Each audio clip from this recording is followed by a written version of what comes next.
We are trying something a little bit new this year for the summertime. I've been homeschooling my daughters for going on 7 years now. And every summer we like to take a nice long summer break. We like to enjoy the summer. And so we're not year-round homeschoolers. However, I have done in the past things like math sheets or those little workbooks that you get in the summertime, like the summer bridge activity books that correspond with the grade. That's kind of like all inclusive for the subjects, and they'll do a couple pages a day of that. But for the most part, we don't really do any formal learning, any formal curriculum instruction or anything like that in the summer.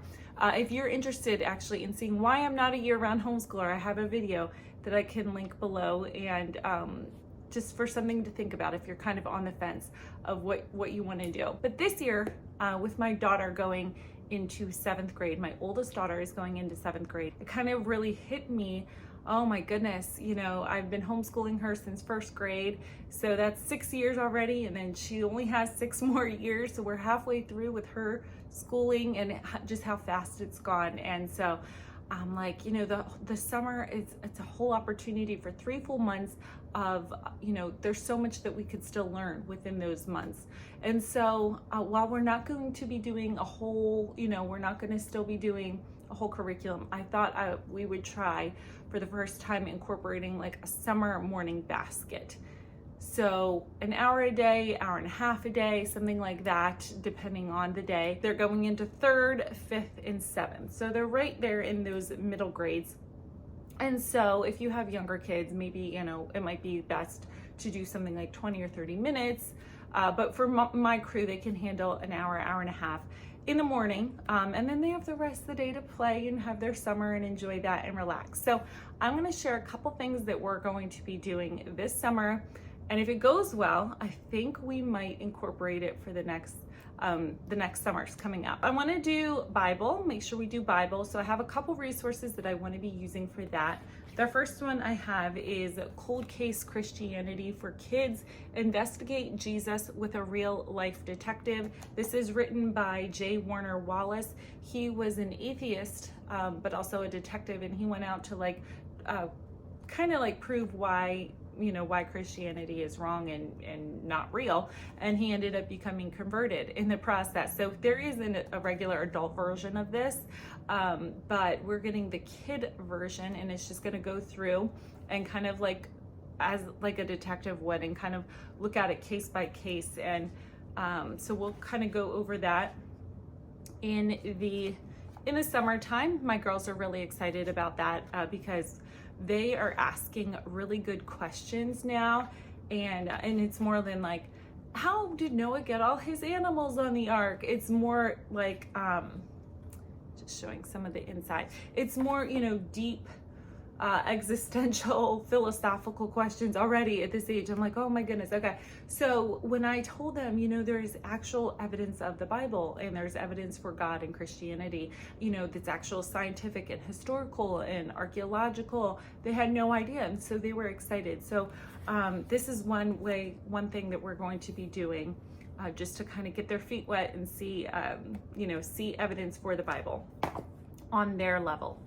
Then another one we will be doing is Quick Answers to Tough Questions. This is by Ken Ham, this one is by Bodie Hodge and Brian Osborne. The foreword is by Ken Ham. Anyway, this is from Master Books. These are all Christian apologists. Again, this is another apologetics book. So for example, why do Bible believers believe creation? So it will just be these 2 pages. And then, where did Cain get his wife? Okay, so just those 2 pages.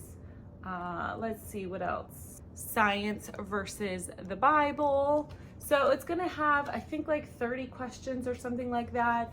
And it's meant to be quick and concise and to the point, but just give those types of answers. So we will be doing both of these.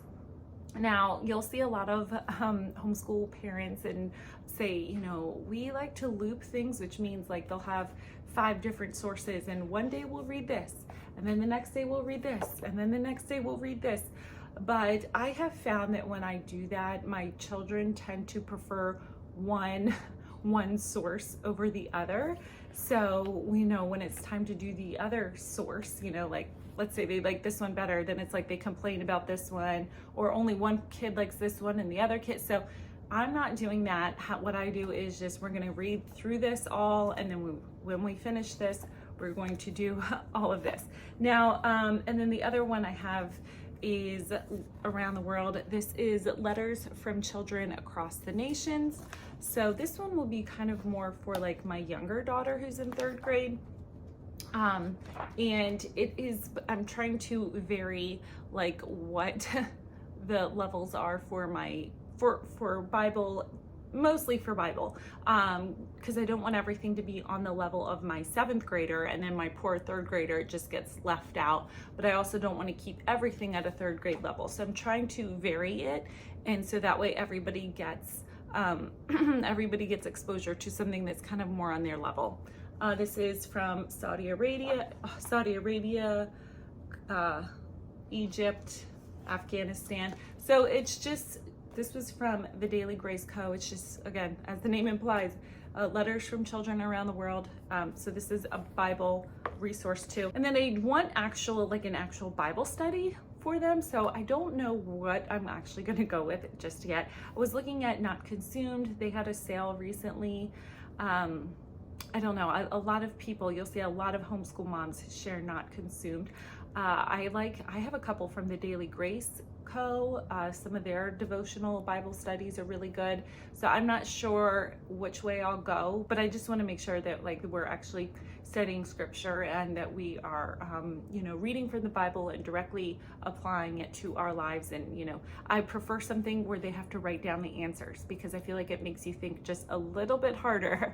Most of the time we do oral discussions, and whereas that's great, I think that having something about writing it down, I just feel like cements it a little bit more. So any recommendations for that? Those are the two that I'm considering, but I'm not sure if I'll do it or which one I would do if I choose one of those two. Another thing we're going to be doing is coding through Code Monkey. We were just actually watching a couple weeks ago, we watch World Watch News, and they were just talking about how with like AI and robotics and all that kind of taking over a lot of jobs, it doesn't mean we'll be out of jobs. It just means they're going to be creating different types of jobs. So a lot of the job openings will be in computer and IT and tech and all that. And so I just thought, you know what? This is really true. Like that is where the future is going, and not necessarily that I'm pushing my kids that way or anything like that. I think it's really good to have exposure to more than just like the basics of computer, but like coding. It's really, really popular now. It's become popular over the last several years. And although I don't know if it's a requirement right now, I know a lot of schools are kind of adding that as an elective. And so what I like about it is it does teach like math, it teaches logic, it teaches problem solving, it teaches creativity. And the way Code Monkey works is it is a game. So what they do is they build their own game. And then from there, once they have entered the proper code and the correct code, they're able to kind of play their game. So it's really fun. My girls love it. It's something, again, that they think is a game and just fun, and they look forward to kind of as like a treat at the end of the day, but they're really actually learning, and they are getting and honing in all those skills. They're getting exposed to those coding skills and just those computer skills, computer literacy skills that they will definitely need in some capacity or another. Computers are not going anywhere. They're here to stay. So I think it's really good to expose our children and let them kind of dabble in that a little bit. So she's writing a code. She needs to fill in the rest of the logs. So right now, this is the code that she's writing. So she's gonna repeat 3 times that the little beaver is gonna drop the log and move to the right. And then since there's this log right there, she's got to skip that. So she's got to build that into the code that the beaver skips that and then moves along to this one. It's kind of like a puzzle that she has to figure out to make sure she's doing it right. Okay, so let's see if she did it. Okay. Good, he skipped that one. Good job, Lola.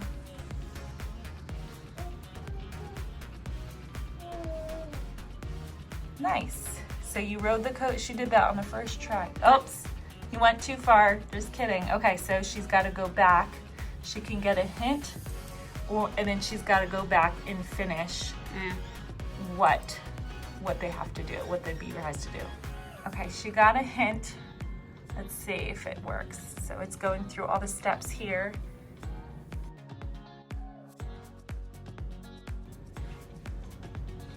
Oh, I think you got it. Nice. Good job, babe. And if you're interested, I do have a link below that you can check out Code Monkey for yourself. They're pretty homeschool friendly. They have a couple homeschool options that you can look into. So make sure you check out that link below. So next I have these, and I shared these at the beginning of the year that I was going to be doing these on Friday, but we really did not get to these at all. But what I'm going to do is I'm going to save, I have 3 of them. I'm going to save them for this summer. So I'll do just one per summer. So we have a child's introduction to the orchestra. We have a child's introduction to poetry and a child's introduction to art. So what it is it's going, some of them they're kind of laid out differently. So like this one has 5 masterpiece paintings to color. So that's kind of fun, just something to color. This one is actually just going to highlight different artists throughout the world and in different time periods. So for example, Leonardo da Vinci, you know, can't have an art book without him. Jean Vermeer, the girl with the pearl earring. So it's just going to kind of give a little blurb of what their life was. You can see it's just 2 pages, little blurb of what their life is, kind of what one of their most famous paintings was, and then you know, something to look at about, you know, something interesting about the painting.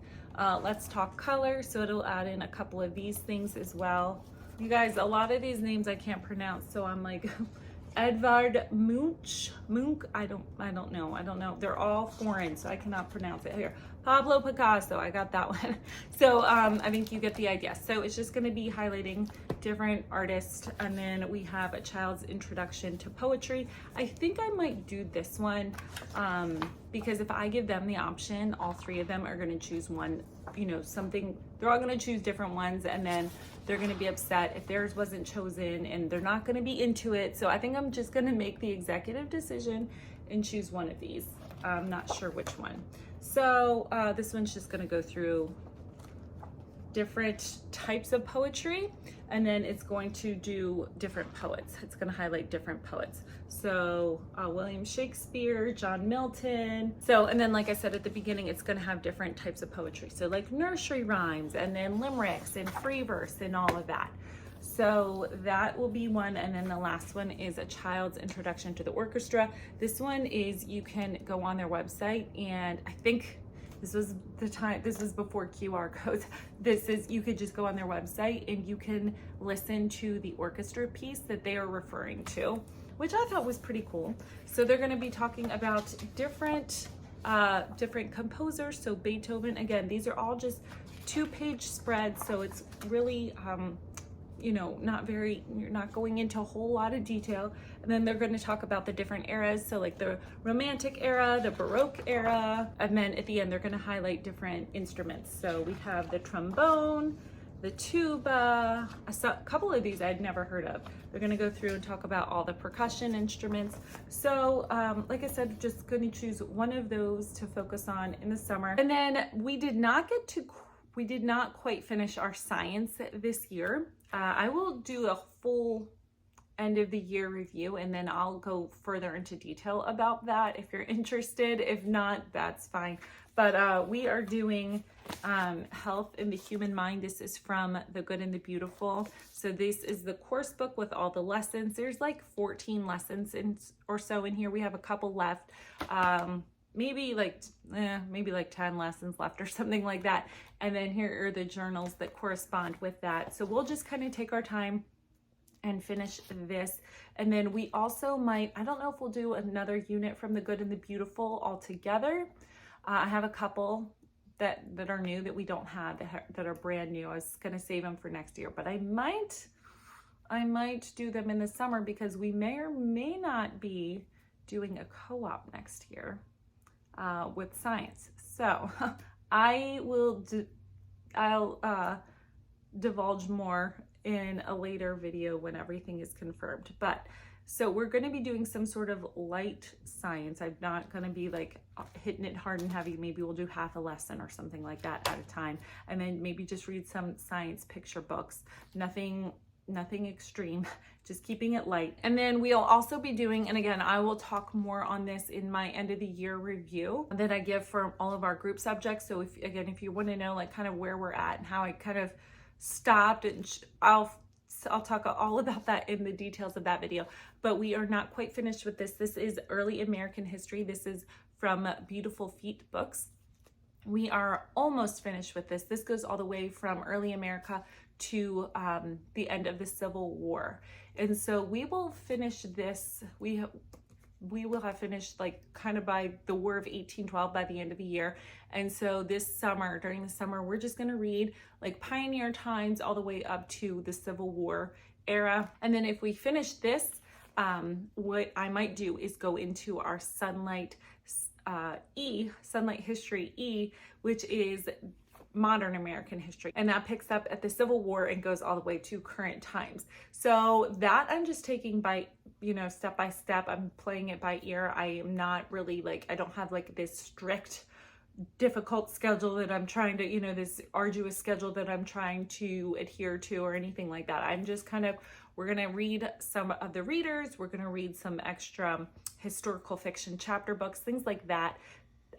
And that's what we will be doing. Then I can't forget about our read alouds. We have a couple of these. We are going to be reading Lemonade War because I've seen this for a couple years and I've been wanting to read this, and I'm just like, perfect timing for the summer, Lemonade War. And then Lawn Boy, he has his own business and learns all about that. So again, I chose this because obviously in the summer, this is when grass cutting is at its peak. So, and then I want to listen to on audio, I think it is the Penderwicks. Correct me if I'm wrong.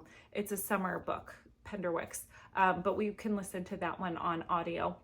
And then I have a couple more than actually I have a lot more. I'm going to share that in a video later on of chapter books that we will potentially read this summer. So just to sum up, this might sound like, whoa, that's a lot, but it's going to, what it would look like is we would do like 2 pages, a couple pages of this, maybe a devotional type thing. I'm still not sure about what we will do for that.